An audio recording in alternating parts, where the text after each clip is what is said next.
ప్రెగ్నెన్సీలో బైక్ మీద కానీ, రిక్షాలో కానీ, ఆటోలో కానీ, కార్‌లో కానీ ప్రయాణం చేయొచ్చా? సెల్ఫ్ డ్రైవింగ్ చేసుకోవచ్చా? ఇది చాలామంది అడుగుతూ ఉంటారు. పర్వాలేదు, మీరు బైక్‌లో మీ హస్బెండ్‌తో గానీ, ఎవరితో గానీ వెళ్ళాలనుకుంటే వెళ్ళొచ్చు. రోడ్డు మీద ఉండే చిన్న చిన్న కుదుపుల వల్ల గూడా అబార్షన్స్ అయిపోతాయా అని భయపడతారు.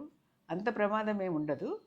చిన్న చిన్న పనుల కొరకు షార్ట్ డిస్టెన్స్ అట్లాంటివి వెళ్ళేటప్పుడు బైక్ మీద గానీ, ఆటోలో గానీ వెళ్ళినా పర్వాలేదు. సెల్ఫ్ డ్రైవింగ్ చేసేవాళ్ళు గూడా కార్‌లో అట్లా వెళ్ళడం సేఫే. బైక్‌లో ప్రయాణం చేసేటప్పుడు తప్పనిసరిగా హెల్మెట్ వాడుకోవాలి. కార్‌లో వెళ్ళేటప్పుడు గూడా బెల్ట్ వాడుకోవాలి. బెల్ట్ కడుపును నొక్కేస్తున్నది, బేబీకి ఏమన్నా అవుతుంది అని అట్లా టెన్షన్ అవసరం లేదు.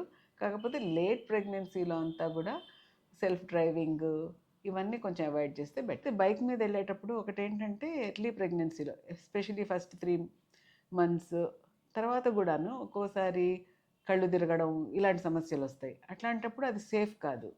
అందుకని ఒంటరిగా చాలా దూరాలు అలా వెళ్ళడం అన్నీ అవాయిడ్ చేస్తేనే బెటర్. కార్లో డ్రైవింగ్ కూడా మీకు కంఫర్ట్ ఉన్నంత వరకు చేసుకోండి, పర్వాలేదు. ఎయిర్ ట్రావెల్ కూడా పెద్ద ప్రమాదం ఏం కాదు. ట్రైన్లో కూడా వెళ్ళొచ్చు. లాంగ్ డిస్టెన్స్ రోడ్ ట్రావెల్ మాత్రం మంచిది కాదు.